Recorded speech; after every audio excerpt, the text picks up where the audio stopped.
This podcast is brought to you by the North Dakota Petroleum Foundation. From heating our homes and powering our vehicles to cell phones, clothing, and medical equipment, oil and natural gas makes everyday life better. North Dakota Oil and Natural Gas, advancing the possibilities. Learn more at ndpetroleumfoundation.org.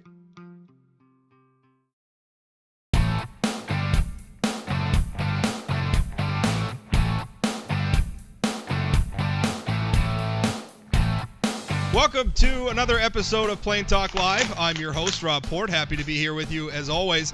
The State of the Union address. I was almost going to say Supreme Court address, but that's not right. The Supreme Court, and then I went and did it anyway. The State of the Union address is tonight. It's President Joe Biden's first for his term in office. And, it's always an interesting thing, right? The spectacle is going to be a little bit different because there's still some coronavirus, some COVID protocols in place, so the audience isn't going to be as large as it used to be. In the modern State of the Union, a big thing is all the different members of Congress bringing guests and having people that the president can refer to in the audience. It's going to be interesting to see how much of that is going on. But a lot of this is spectacle, right? A lot of this is pomp and circumstance. It's very, very political. It's the president's, moment to sort of set his agenda. Although so far, Joe Biden has been very aggressive in setting his agenda. He's not been shy about talking about these programs. I guess what I'm wondering is, are we going to see something or hear something that we don't already know? Here to talk with me about that is political science professor Bo Wood from the University of North Dakota. Dr. Bo Wood. Dr. Wood, how are you? I am well, thank you. Thanks for being on. I guess maybe that's the first question is, what do you think we're going to hear anything new, or are we going to is this basically going to be an organization of the things that Joe Biden has campaigned on and the things that he's already spent his first 100 days plus pursuing? Well, I think, so a couple of things. First of all, we can't really officially call this a State of the Union address, even though that's what it's going to feel like. That normally the State of the Union address, normally that'll come in January, and it's the president reporting theoretically on how things have gone in the last year. So a president brand new coming in doesn't give a State of the Union address. He gives an address to Congress, so a congressional address. What's really interesting in this case is that they waited until the end of the first 100 days. And he actually, took quite a bit of flack from conservatives about that, about not holding a press conference, about staying out of the limelight, about, seeming to duck the hard questions. So hopefully, now he's had his first press conference. What's really his first congressional address tonight. I think you're going to see some. You're certainly going to see some victory laps. You're going to see him talk a lot about the coronavirus and the response to the coronavirus. The American Rescue Plan was the first big legislative initiative. They got the stimulus checks out. They got a bunch of they've doubled their estimate of how many vaccines they would deliver. So there's going to be some victory laps about that. But then I think the big thing last week So he's got three major pieces of legislation that have come out. The American Rescue Plan was the first one, the stimulus, then the American Jobs Plan, which came out last week or week before it was released to the media. That's the one that we think of as the infrastructure plan, even though, it has more stuff in it than that. What we're going to see tonight is the third one, and it's called the American Families Plan, and it's going to focus on some reasonably expansive things.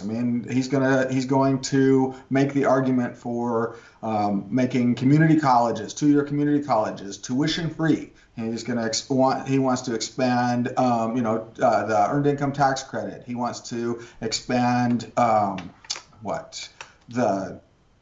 lower insurance premiums. He wants to help bring people up out of poverty. Universal pre-K, universal preschool. All these kind of, pretty darn progressive lefty kinds of issues. It's another on top of the previous two proposals that came in the neighborhood of $2 trillion each. This is going to be another $1.8 trillion. So a lot of tonight's speech is also going to be about how are we going to pay for it. And so I expect there to be a lot that will be controversial and that people will be discussing tomorrow. So I think it's Well, going to be worth watching for that alone. it's pretty remarkable. I was tallying up some of, before we went live, I was tallying up some of the, and it's kind of funny because it's almost like it's the everything they're naming the programs of. It's like the American insert noun here plan.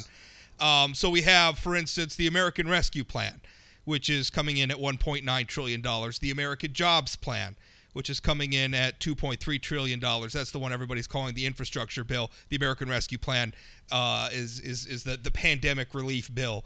Right. There's another $1.8 trillion for the American Families Plan yet, which doesn't have a nickname, but it'll probably end up being called an education bill, something like that.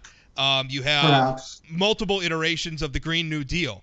You have the Green New Deal for cities, which will provide $1 trillion for struggling municipalities. You have the Green New Deal for public housing, which would spend $180 billion, which by the way, $180 billion sounding like a rounding error compared to a lot of this, the rest of this that we're talking about. We're talking about the Thrive Act, which would spend $15 trillion over 15 years for family-sustaining union jobs across the country. We have another iteration of the Green New Deal, which, and I had to look this up. I had to actually go to PolitiFact and saw that they checked in with Greenpeace, emphasizing that the Green New Deals, these are actually two separate programs. So the Green New Deal classic, I guess we'll call it, which is calling for eliminating 88% of our current energy sources, banning cars, cutting military spending by at least half. So to say that that's controversial, I think is maybe understating it a little bit. This from a president who promised to come in and govern as a moderate. All right. So a couple of things. I think number one, I don't think you're going to see all of that stuff tonight. I think tonight is going to be focused entirely, aside from celebrating the things that they feel like they have accomplished. And I mean, getting the pandemic aid package passed was a significant accomplishment. I mean, it certainly there were many places where they could have failed. I think getting the infrastructure bill passed is going to be another significant accomplishment. I think they'll probably do it with reconciliation. They have to get past Joe Manchin. We'll see how that works. The families plan is even more difficult still. And I think everything else that you mentioned there beyond that is really not realistic unless or until we see major changes in the economy and major changes in the level of public opinion. I mean, I just think there's a lot of stuff that you say that you're maybe going to do, but in terms of actual real proposals that are even being discussed in a serious way on Capitol Hill, I think right now there's those, the two that are remaining and the one that they've already passed. So I think we can focus on those. That's fair. But even if we focus on those, the United States of America in 2019, which I think was the last, to the extent that Congress budget uses a normal budget cycle at all anymore, and it's not just brinksmanship and coming down to the wire of whether or not we're going to shut down the government. But the last fiscal year, the federal budget was about $4.4 trillion. And now we're talking about spending more than half of that on, for instance, the American Jobs Plan is $2.3 trillion on its own. This is an extraordinary amount of spending. It is an extraordinary amount of spending, but two caveats is I would say that number one, I think, and man, I could be wrong on this, but I believe that's over 10 years. I think that all of these, these projected costs are not a one-year cost. So, that mitigates it to some extent. But there's no question that this represents a change in philosophy, honestly. This is very much like the kind of thinking that was prevalent in the United States during the Great Society, during the 60s. I think even further back, to me, I think both stylistically and as a matter of policy, it goes back further. We're talking New Deal era. This is, I think in a lot of ways, Biden, I think he is striving to emulate Franklin Roosevelt in a lot of ways. I guess I don't disagree with that, other than that the Great Society programs were actually more ambitious than Roosevelt's. But compared to what was, I mean, it depends on how you look at it. If you compare the New Deal to what was prior to it, then it was a radical, huge change. If you compare the Great Society to the New Deal, it's not that big a deal. But they were more expansive. I mean, that was sort of the maybe of what we I'm could picking do up on is he wants New Deal style and Great Society substance. Perhaps. I mean, it is true. And I will be, I'm not, I believe that government can be a positive source. I also believe that it can be, it can allow us to do things collectively that the private sector is just not going to be interested in doing. It's also, there are lots of pitfalls. There's lots of ways that you can induce waste. There's lots of empire building that happens within the bureaucratic organizations. And that's what we saw. That was the lesson we learned during the 70s. And that led us to Reagan and a fair bit of retrenchment. So I'm torn, honestly. And for me, a lot of whether even and I know I'm far more progressive than you, I think for me even, a lot of it will come down to whether I'm willing to buy in. It comes down to how realistic do I think it is that we will actually accomplish the goals, and are there mechanisms in place that will pay for them? I'm not opposed to the idea of returning the marginal, the highest level marginal tax rates and the capital gains taxes and those kinds of things to where they would have been in the 50s and the 60s as a way to raise that revenue. But I need to see that they're serious and that the balance sheets balance out. Otherwise, it's just more borrowing and spending. And I think that's, that refers you back to the first rule of holes. When you're in one, stop digging. Well, yes, exactly. And I guess as a conservative, I think sometimes we draw the political divides, and it's like, well, I'm progressive, so I'm for all these government programs that do all these things, and you're conservative, so you're basically an anarchist and you want to tear everything down, which is not true. I think real conservatism is about competent, efficient administration. Now, there are some that want to tear everything down and burn everything down, and there's extremes on both sides of the aisle, but I think serious Republican lawmakers, I think serious conservatives want competent government, because I want a police force that arrives when I need help. I want a fire department that puts out the fire. I want roads so that I could drive across this beautiful country and transport goods and services across this beautiful country. I want all those things too.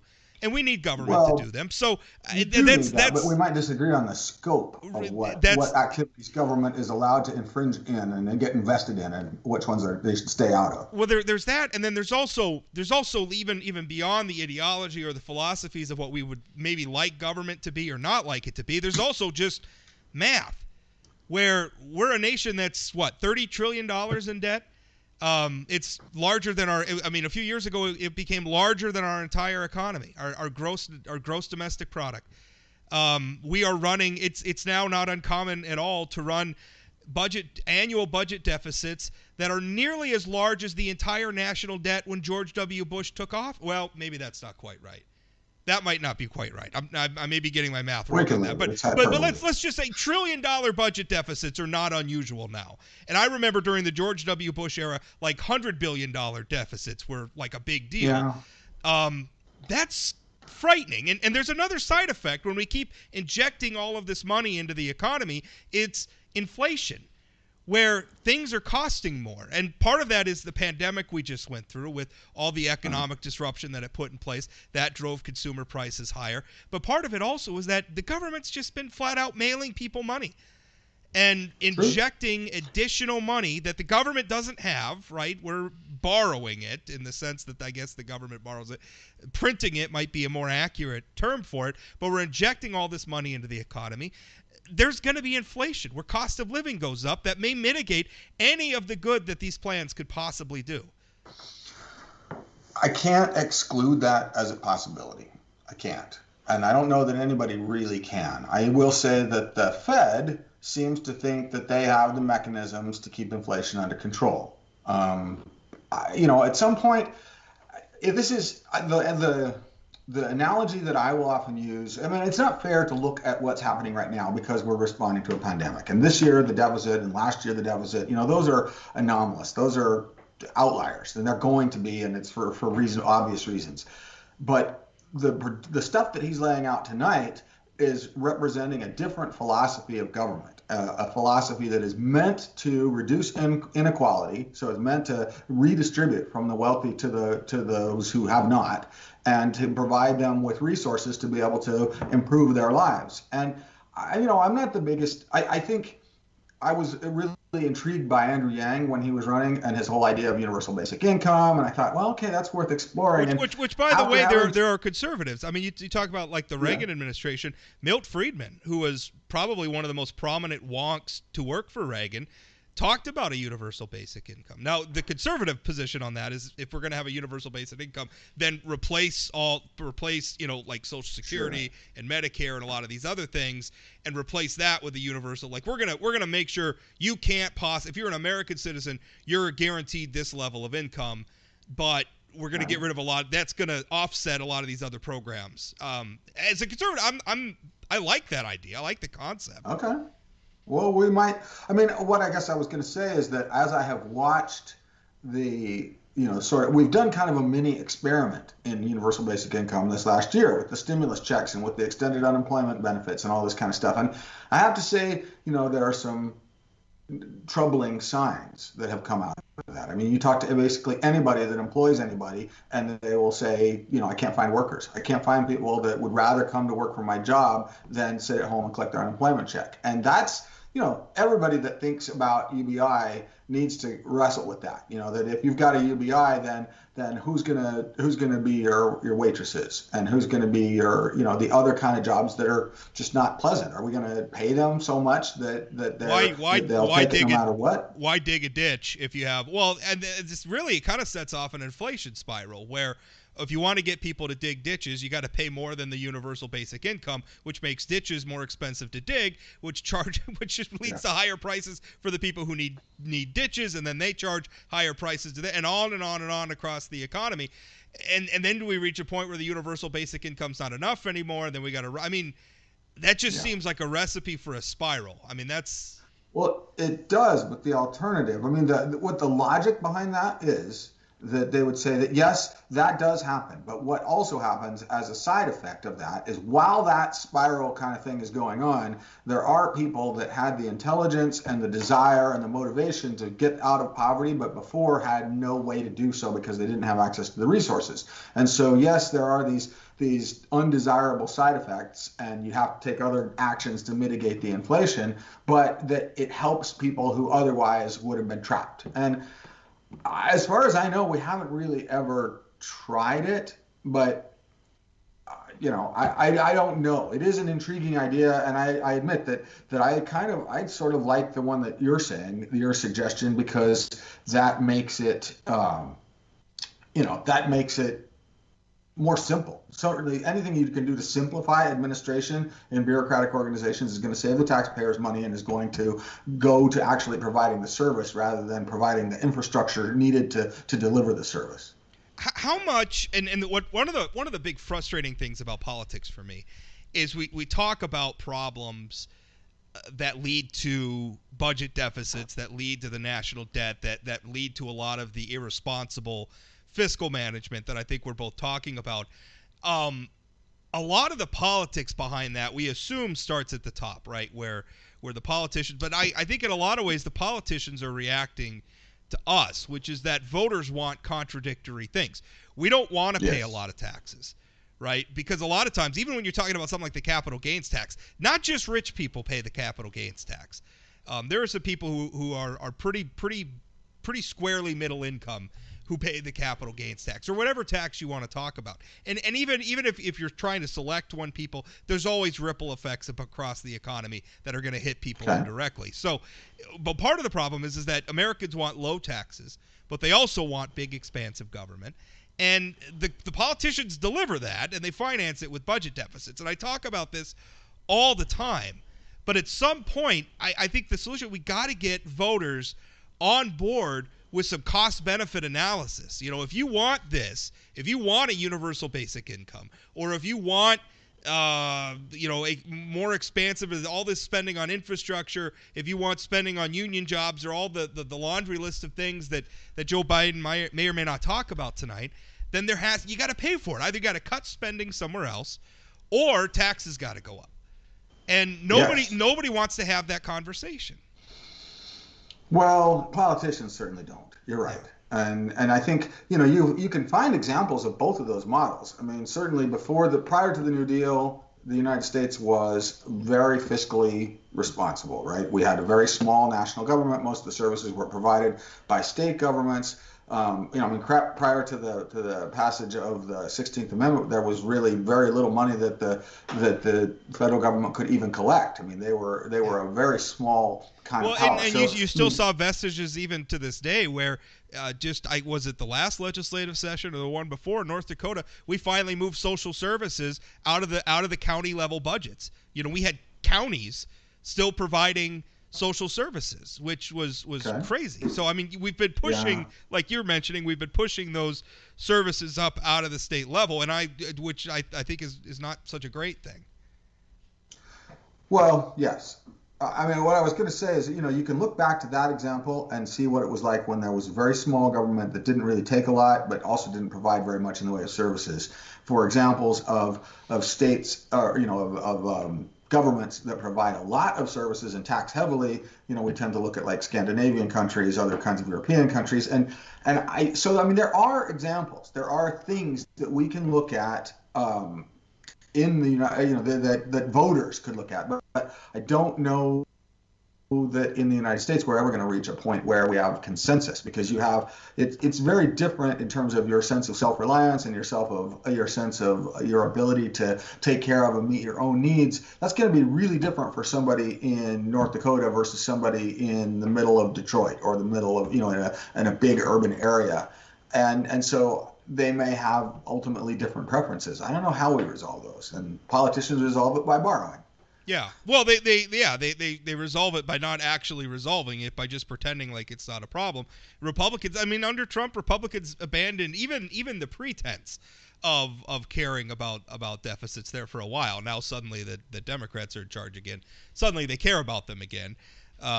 Which we could do a whole show on that hypocrisy. Yeah, we could. But it's I mean, that's the world we're living in, where it's there's no math connected here. I mean, there's no even when we talk about, because Joe Biden will talk about raising taxes, right? Yeah. But the taxes he's talking about raising probably won't cover the nut of what he's proposing spending. And he won't account for the economic ramifications of raising those taxes, because there's always some. You can't just take money out of the economy and not expect it to have some level of impact on the way the economy functions. You just can't. Well, okay. So, but would you argue that if I mean, this American Families Plan is really redistributive. I mean, it's going to have and so I don't know if you can say that you're taking the money out of the economy. You're taking it from one place in the economy and pushing it to a different place in the economy. And so I don't. Right. I mean, there are going to be ripples, but I don't know. It would take a pretty sophisticated economic model to figure out whether the net is a benefit or not. Well, and we fight about that all the time, where we come in and we score a bill. Is this tax cut going to pay for itself by stimulating economic activity? We have that debate endlessly. I don't know that we ever get a lot of really good. I mean, generally what I would like is, and I mean, philosophically, I don't really want the Scandinavian model. I mean, and that's the problem, is it comes down just, I can look at Scandinavia and see that it functions just fine, but I don't really want to pay those taxes, and I don't really care if the government provides me those services. I'm willing to give up some services in exchange for lower taxes. Yeah. And the problem with that is that's just a preference, right? Like, that's just Rob Port saying I'm willing to take the risk in knowing that the government's not going to provide me with some services in exchange for lower taxes. That's as a conservative, I would prefer that, but it's a preference, and there's other people that would prefer something else, and I don't know how we get around that. I don't know how we've ever bridged those gaps. Well, and I don't know then what you do with the poor people, because I mean, even if we said, okay, there's a certain percentage of the population of the American people that could sustain themselves, that could certainly even thrive with a much lower level of government services, right? That there are many, many things that the federal government does that we could just do away with, and it wouldn't really change my life or your life really at all, and we would take that as a bargain. But I think a lot of these social programs, especially, are aimed at helping the people that are at the very bottom, the people that are the most vulnerable. And I don't know, if those are never going to directly benefit you or me. Those are only the closest you can get to a direct benefit of that is that society as a whole is better off every time a person is a productive contributor to the economy, and then presumably their children will be more productive than theirs, and the next generation and the next generation. But you go back to the pre-industrial era, when you've got when you had feudalism, you'd have serfs and nobles, and they didn't even try to mess around with equality. They didn't try to lift serfs out of that, but they would have to have festivals every so often where they would provide big feasts and things like that to sort of diffuse the anger and the frustration. Panem et circenses, bread and circuses, right? Yes, absolutely. So yeah, I mean I agree with that, except that America's not a feudalist system, and if you lived in a feudalist system and you weren't born to nobility, you were kind of stuck working the same plot of land your dad did and your granddad did, whereas in America it doesn't have to be that way. There are opportunities to move up. Granted, I'm not saying that it's a perfectly fair system, but look at the Scandinavian states. Have they solved poverty? Because I'm pretty sure they haven't. There's poor people and there's suffering and there's substance abuse and there's crime in Scandinavia. Yeah, but how much of it, too, is Scandinavia is not the United States of America? I mean, demographically, they have some advantages. Sure. Their culture is very homogenous. They're also very cold. I mean, they benefit in the same way that when people lose their job in North Dakota, they tend not to stick around North Dakota because the weather's not great. The same's true of Scandinavia. If you lose your job and you don't have opportunities in Scandinavia, you tend to leave Scandinavia. So they benefit for some things that aren't necessarily related to their economic model. And they get credit for them when maybe they shouldn't entirely. I can buy that, and I do think the existing model that we have certainly does provide opportunity, more opportunities than previous governmental structures, feudalism kind of things.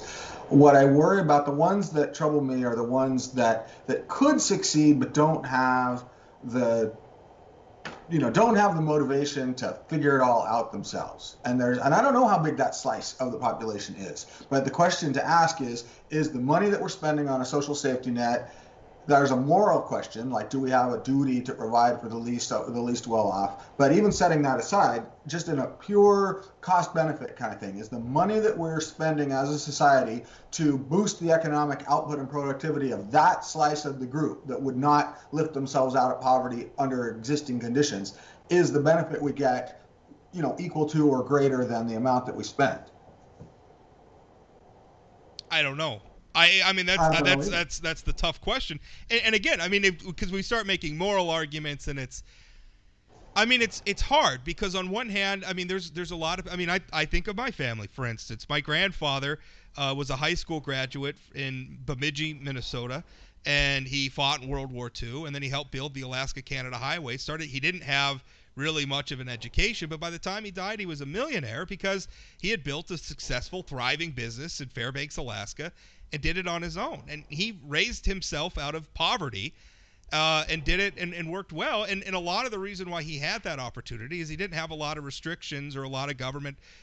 There are barriers that are put in place there as well. When you start saying, well, we've got to tax all this stuff and we got to lock all this stuff up with regulation, because it's that eternal question. It's not that I don't want to help people, but what's the right mechanism for helping them? And who do we hurt while we're trying to help other people?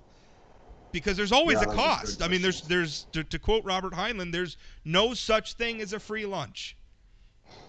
That's true. That is true. Yeah, and I don't have. I mean, I'm sure it will be no surprise to any of the viewers that we don't have the answers to that. Yeah, weirdly enough. I think the one thing. But that's the discussion that we ought to be having with what Biden is proposing. That we've not really had that discussion of what is the appropriate size of government, how involved should government be in people's lives. There's been, they have not really we haven't had a full-throated progressive attempt to say, look, we can be better as a society. I mean, this same argument that we're having now. What was the Obama administration? Oh man, come on! Compared to this, Obama was George W. Bush. I mean, this is much more adventurous than Obama was. Yeah. But I mean, I guess I would point out though that when they had the argument over creating Social Security, this same conversation was had. When they were talking about Medicare, Medicaid, same conversation. Today, nobody would touch those programs. Virtually everybody would agree that society as a whole is better off, and that the value we get from those programs exceeds their cost. Except that their cost is burgeoning. The number one holder of the U.S. national debt is the Social Security Trust Fund. There's a lot of financial problems in those programs. A lot of people would argue that they're a time bomb waiting to go off, and the reason why nobody wants to talk about them is because they're huge. They're politically popular for the same reason that nobody wants to talk about the budget deficit. Really, it's a lot easier to talk about the checks that we're mailing people and all the fun new government programs that we're creating, rather than what it's going to cost and how we're going to pay for it. But if we got rid of those programs, what would happen to our seniors? I mean, it wouldn't be good. It wouldn't be good because people, we've now created a situation where people are, I mean, they're not optional programs, right? You have to pay into them. And that has created a situation where people have come to count on them, to depend on them, to plan their lives around them. And so, yeah, obviously, if we got rid of them now, we're going to hurt a lot of people because we created that situation. Are you taking it? I mean, I think you have a good point here, but are you arguing that we would be in a better position right now if we had never created those? I mean, that's a big stretch. It's tough, yeah. I mean, I'm not against the idea, and again, not against the idea of a safety net. I think that we could have done some things to give, instead of having, and maybe, because essentially, Social Security, for instance, is a pension, right? And we have this debate when it comes to like public worker pensions.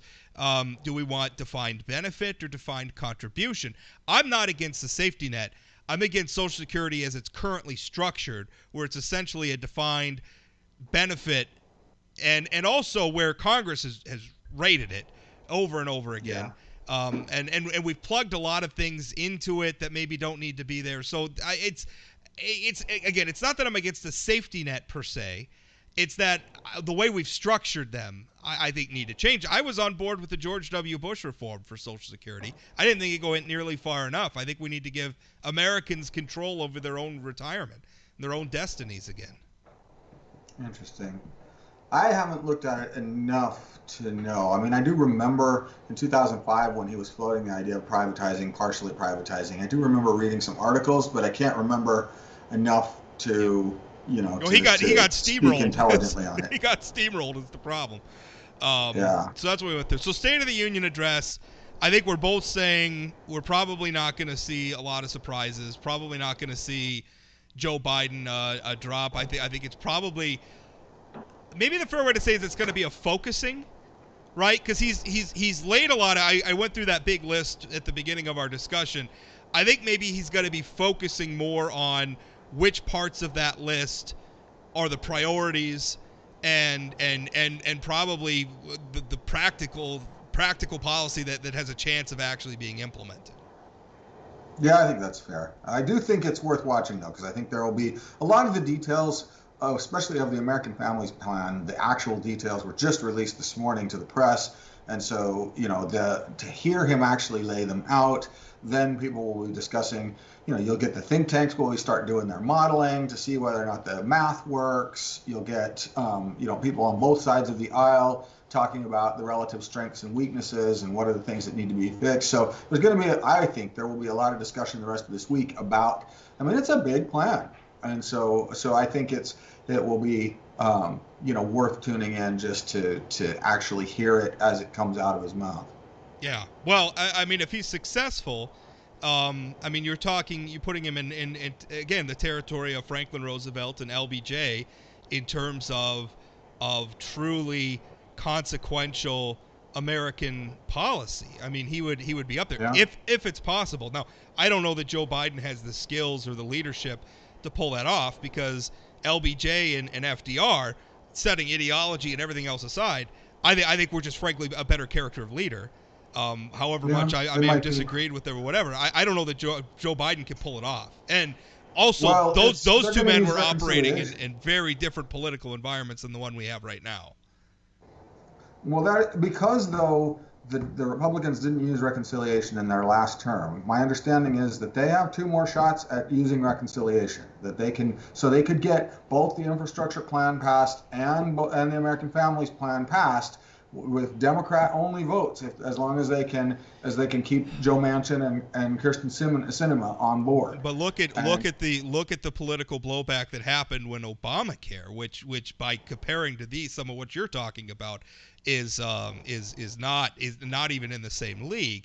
They passed Obamacare without a single Republican vote, and look what the political consequences were for that.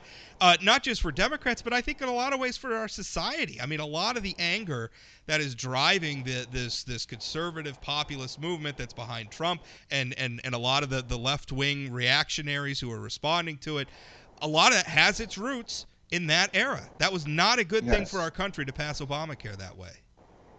But if you're, from the Democrats' perspective, the way they would view that is, we wasted all of the time. We wasted 2 solid years trying to figure out how to provide health care, arguing amongst ourselves, trying to provide health care. We almost failed. I mean, because the Massachusetts special election of Scott Brown, took away their filibuster-proof majority, and they had to use reconciliation. They just squeaked it through just barely, right? And so they don't want to see that repeated. They think that these 2 years are absolutely crucial. They are, and so it will not surprise me at all if they expect that Republicans are going to rally in 2022 and that they're going to lose what is already a fragile majority. So if anything big and bold is going to happen, it needs to happen between now and then, and those are their vehicles. And so, I think there is absolutely a possibility that they don't see any benefit from waiting.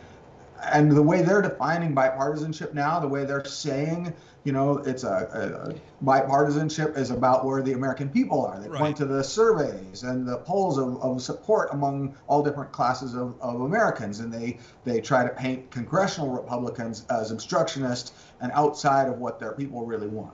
Yeah. Well, I mean, the Republicans who, by the way, despite everything that was going on with Donald Trump and everything, increased their presence in the United States House, and, by the way, kept it at 50-50 in the Senate. So, that's a pretty tough thing for them to do. And again, even okay, they squeak it through, they get these bills passed, and then they do what to our society?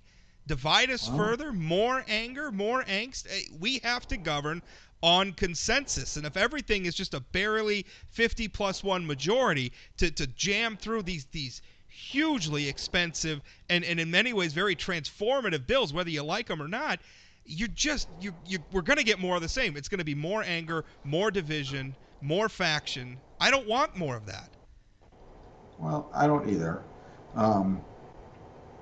I think 2 points. I think their belief is that these programs will be popular, that people will like these benefits, that people, by the time 2022 comes along, if they get these passed now and get these rolled out, that the economy is going to be roaring gangbusters, people are going to be feeling good, and the last thing they're going to want to do is upset that apple cart, and that they'll be able to then ride that clear into 2024. So, and then, in terms, when people say, well, you're just, you're being divisive and stuff, all they'll do is point back to, to the last 4 years and say, well, it didn't bother you so much when you guys were blocking, Barack, when you were ramming everything through. Well, that's, So, I mean, the party of Donald Trump doesn't have the moral high ground when it comes to divisiveness. So that's going to be a tough argument for Republicans to make. It is a gamble for them, though. If they don't, I mean, they're definitely putting it all, they're all in. If they pass these, and the economy is not, I think Obamacare was supposed to be all in, that they thought by the time it came time for election, everybody would be excited about having health care and it would solve all their problems, and that didn't happen. What it did was mobilize the Tea Party instead. So it certainly could, bite them, but, maybe they won't care because Obamacare is still law today. Yeah. It has not accomplished its goals. It was supposed to make health insurance cheaper. I don't feel like anybody's health insurance or even health care bills are going down, but it's the law today. I guess they got what they wanted. Should we pivot? Let's pivot. We Sure. got another big thing. Let's talk about something that's even easier to talk about, which is guns in American society.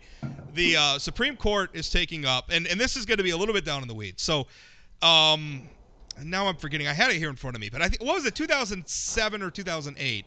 8. Yeah, Heller. DC versus Heller. That's right. Okay, so it was a case called DC versus Heller, where the Supreme Court held that you have an individual right to you have an individual gun right to possess a firearm within your home for the purposes of self-defense. So what this new case that the Supreme Court's taking up is out of the state of New York. And New York has a law that's been on its books for like a century.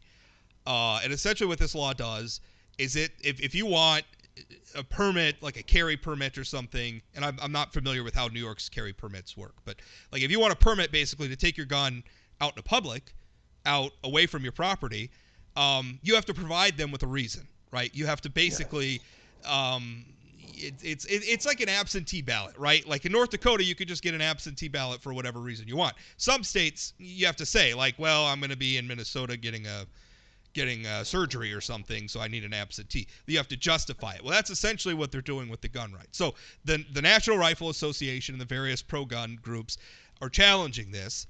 And they're arguing that no, your right to keep and bear arms isn't you just have a right to keep and bear arms in your living room.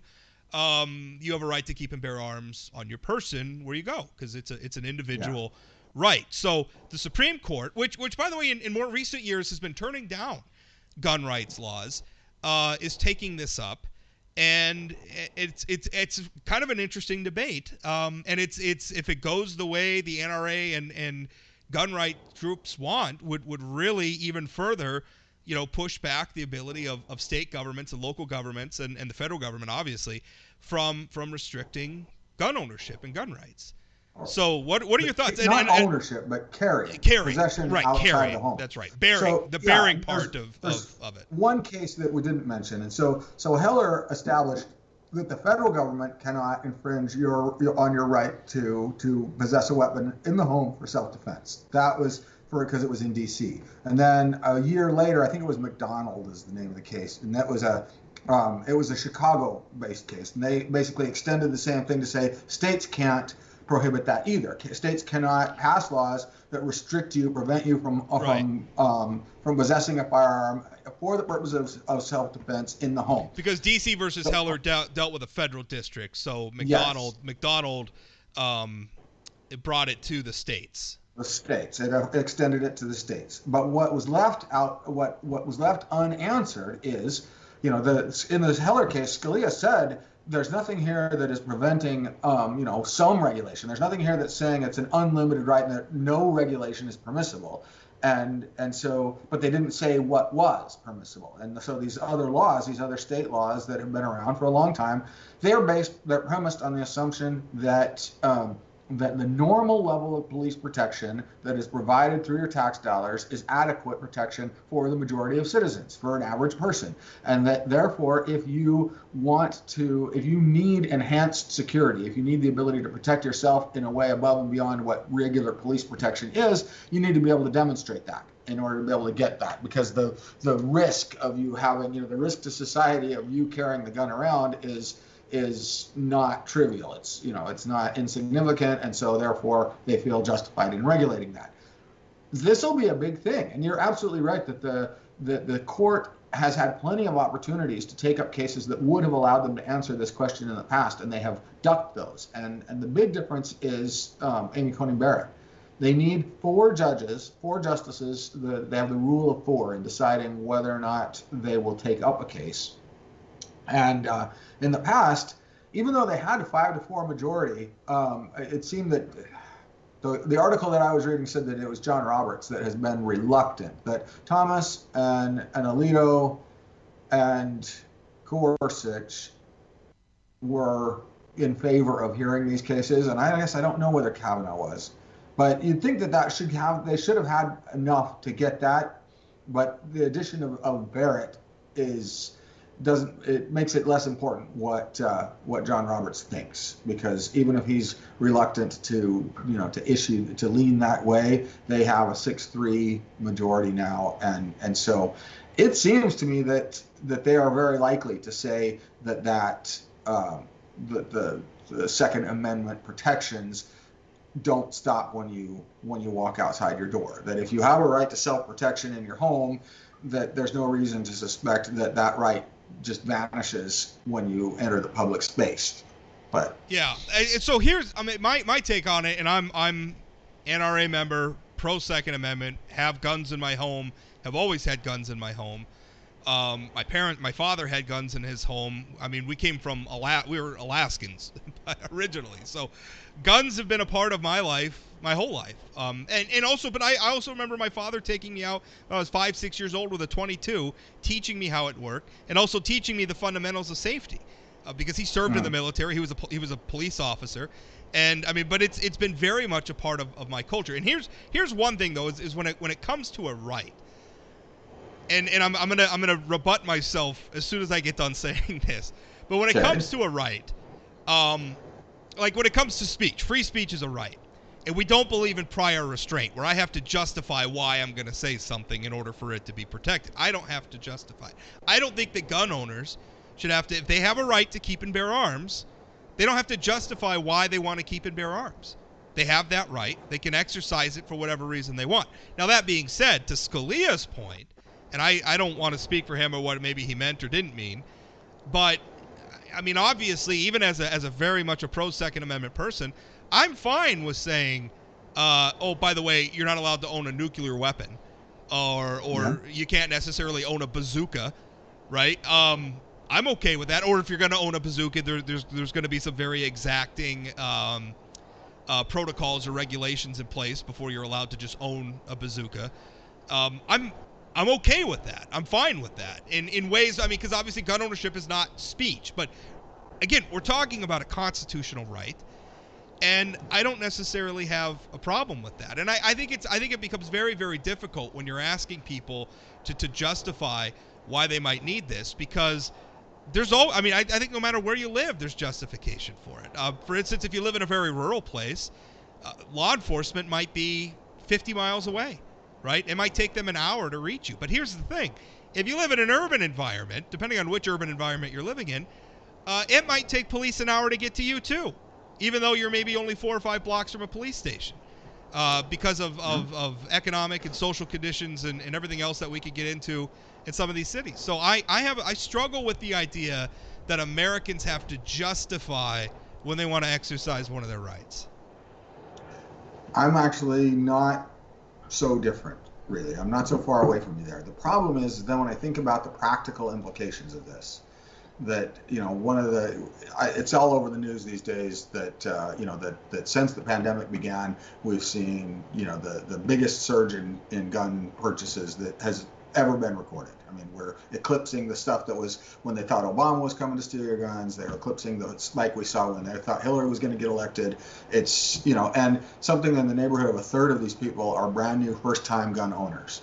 And that's, I guess I'm fine with protecting the First Amendment, the Second Amendment. And I think it probably makes logical sense that if you've determined that it's an individual right, it's a legitimate right for self-protection, it doesn't make sense to draw a line and say it's fine within your home, but it's not fine if you go outside your home. So it wouldn't surprise me if they end up deciding that.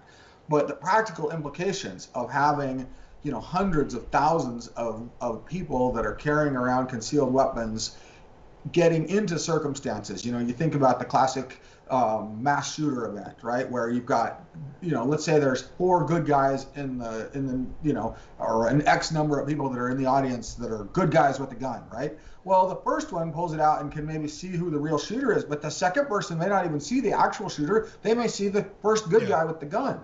And I mean, there's just so many potential ways for it to go badly. That's the part I worry more about than, slippery slope. They're going to come and try to do registration. They're going to confiscate. I worry about the practical implications of people that don't understand the responsibilities that go along with this right. That's fair. But people exercise a lot of their rights irresponsibly. I mean, people exercise speech rights irresponsibly. Look at the battle we're having over false information about COVID and vaccines. I mean, that is a very real thing. What's the solution to that? Are we going to silence people? Some people clearly. I mean, No. if you look at the way social media and that is going, some people clearly think that that's the solution, and I'm not so sure that it is. But here's the other thing: is we talk a lot about the mass shooter events, and there's no question we've had a lot of those. But if you look at overall violence in the United States of America, we are at or near historic lows. So we have had. I mean, you talk about the Obama years, you talk about the Trump years, you talk about the COVID years specifically, and we've had just year. I mean, there's never really been a year. It's like, oh, people are abandoning their guns. They're not really buying. I mean, when was that? In the last decade. This has been going on for a while, and I think in some ways it's accelerating. But where's the resulting crime wave? Other than a very specific type of mass shooting event, and I would argue that has more to do with the sort of people who are going to commit the disaffected, whether it's for political reasons, maybe they're racists, maybe they're religious fanatics, maybe they have a problem with homosexuals. I mean, whatever it is that is motivating them, with bigotry or what have you, they're choosing the mass shooting event as almost like a medium in the way an artist would choose oils or watercolor. I think to blame I struggle with blaming that on guns. It's like guns exist, so now we have mass shootings. So I don't think it's not that simple. I agree with you there. In fact, I think that the number of people impacted by mass shooting events and the motivation for those is small enough that it can have its own separate conversation. That really the solution to that is not gun related. The solution to that is more societally driven. But where I think that you are going to see a change, and maybe it doesn't show up in the statistics yet, but where I think you are going to see impacts from this surge in new purchasers, I think you're going to see it in accidents, and I think you're going to see it in suicides. I think those are the two places where, it's not the guy walking into the bar and, and shooting up the place. It's the 3-year-old that picks it up out of the dresser because they think it looks cool. And those are the ones that, I'm not saying that or the guy who's trying to be Wild Bill or something, flipping his revolver around and shoots himself or shoots somebody else. Yeah, I agree with that. And suicides are always a tricky thing because a lot of people don't know, or maybe it doesn't get highlighted enough. Most gun deaths in the United States are suicides. Yeah, 2/3. Yeah, I mean most of when you hear about gun violence or gun deaths, most of those, I mean, I guess depending on which statistics you're seeing, but usually when they're talking about just the overall gun death statistics, they're including suicides, and that's like 2/3 of them. But then the question is, if somebody who wants to commit suicide, are they doing it because they own a gun, or are they doing it because of all these other issues, and they would do it one way or the other, and the gun just happens to be there? I mean, does somebody hang themselves because they had a rope? Well, what people say, and I taught a class on this, and I had a student that actually gave a really emotional, testimonial to this. And he said, the thing with guns is it's irreversible and it's fast. There's no time to just change your mind and call 911 and have them come and pump your stomach. There's no time to change your mind. And, he said the only one that is as fast and irreversible as a gun is jumping off a high building. And he said, that most of the other things, a lot of people that are contemplating suicide, what they really want is help. They don't see any other way. They don't see any other way out. And the last thing you want to do is make that as easy as possible for them, because, basically you're reinforcing what they've already decided, that there's no other alternative that's better than this. So, I could see all of that, but I would say, in fairness to all this, I would say that the answer to that is not restrict the guns. The answer to that is training. The answer to that is education and outreach and other things. If we were having, if it wasn't the guns, we could be having this exact same conversation about pickup trucks, honestly, that people are using pickup trucks to kill other people. Well, and they have. They're using pickup trucks to kill themselves. You could, the tool is not the end all problem. And I think in that sense, I'm clearly on the gun rights side of things. Yeah. And also there's a certain, there also comes a point too where you have to admit, if you want to live in a free society, it's gonna make us vulnerable in some ways, right? Because we could live in a police state where we have, very severe restrictions on movements and very severe restrictions on your individual liberties, and we could all be a lot safer from certain types of crime, but we don't want to live that way. Everything would be a lot simpler if we didn't have free speech rights, right? If we didn't have, bigots marching up and down the streets wearing, Ku Klux Klan hoods. Maybe American history would be a lot simpler in some ways. Although, again, if banning people from speaking doesn't ban them from thinking, doesn't ban them from being bigots, it just bans them from being able to talk about it. It's one of the things I like about the free speech is that if they're allowed to speak freely, we can kind of see who the idiots are, right? I don't want them hiding per se, but that's a certain amount of it. If we're going to allow baseball games, that baseball game where all those people are crowded and they're in the stadium and they're outside of the stadium when it releases and they're walking down the street to their cars or to a place to get a beer and a burger afterwards or something, that makes us vulnerable as a society. We're just our liberties that we enjoy, that we love, make us vulnerable. I mean, the thing that people don't like to think about is the police aren't really stopping your neighbor from murdering you. If your neighbor really wanted to do you in, they could probably just find an opportunity and do it. And what's keeping you safe is that almost all of us are not murderers.